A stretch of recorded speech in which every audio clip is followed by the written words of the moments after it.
Yeah, big up one time. I'm back with another video. I am your coach, Coach Damian Wyre-Hunter. Now, from the last video, I got a lot of people asking me about doing a video for beginners. So after talking to a couple of people, and I've noticed that there are people out there that loves to draw, but they don't really know how to draw. And I think about my classroom. When I'm in the classroom, I get students all the time. I get a few students who are advanced and know how to draw. They love art and they want to do it. But then I also get those students who are not that great at drawing. So what do you do for those students? Now, this exercise in this video is going to break it down to its simplest form. But before we get into that, make sure that you subscribe to my channel, that you click the bell, and that you share this video with somebody. You can share with your kids or anybody in your classroom who would like to learn how to draw. Again, this is drawing for beginners. So we're gonna break it down to its simplest form. When you think about it, just look around you. Everything that you see around you is based off of 3 basic shapes. Yes, I said it, 3 basic shapes. These 3 basic shapes are the foundation for everything that we see. So when you're choosing a subject, or when I say subject, that's something to draw. It's created off these 3 basic shapes, which those shapes transform into symbols that represent the things that we draw and we see today. When you look at those murals and different paintings and different drawings, it starts off with these 3 basic shapes.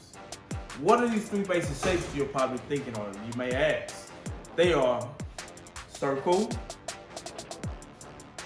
square, and last but not least, triangle.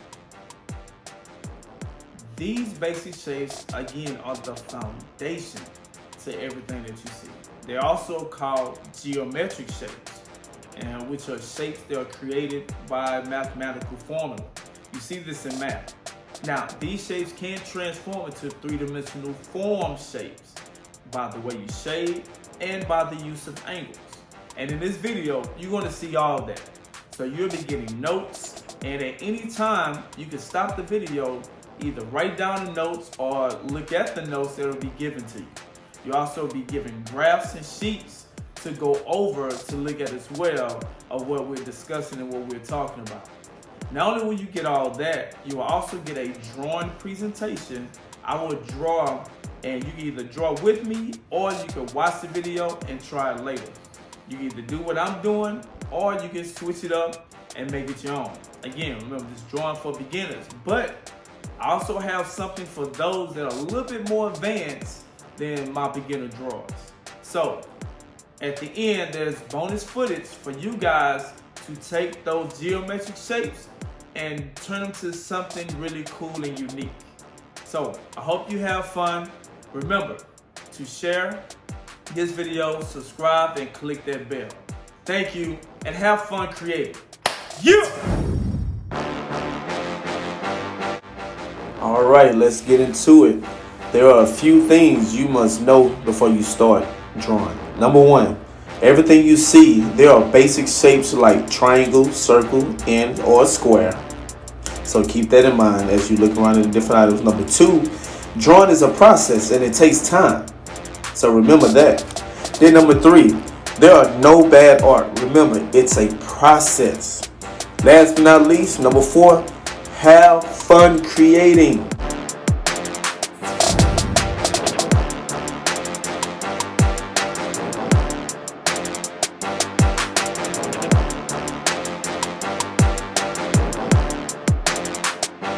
Take notes. Now you need to decide what you're going to draw. Next, evaluate your subject. Know the basic shapes of your items that you're viewing: circle, square, triangle. Then you also need to make sure that you know where is the light coming from, what possible directions. And when you add shading, make sure that you shade the shape of the object.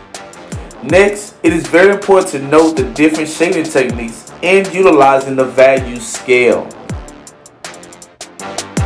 Now you already know that geometric shapes can be identified by using mathematical formulas. Here are a few examples of those geometric shapes. Also, Shapes can be transformed into three-dimensional shapes by the way you use your angles and by the way you shade. So you have to pay attention to that. So here's some examples of those transformations of those geometric shapes. Notice that you have to know where the light is coming from.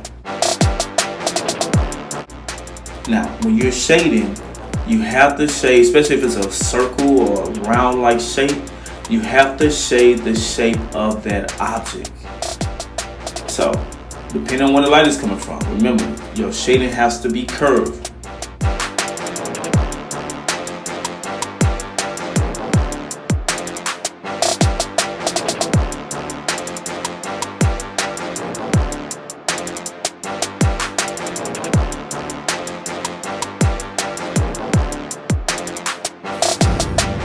It is very important to know how to use the value scale and the shading techniques. The value scale is a system organizing value. It consists of 9 value ranges from white to black with several shades of gray in between. Here's an example of a value scale. Now, the shading techniques, there's 4 of them. They're called hatching, cross-hatching, blending, and stippling. Now, hatching is a bunch of fine parallel lines that sit side by side to each other. Cross-hatching are lines that crisscross each other. Blending is a smooth, gradual blend going from dark to light or light to dark. And then stippling is basically shading with dots. Here's some examples of those different shading techniques. Now it's time to get started. Remember those tips. Find the basic shape, know where your light is coming from, shade the shape of that object, and also remember, shapes that are next to other shapes may cast a shadow. Good luck and have fun.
Congratulations, you did it.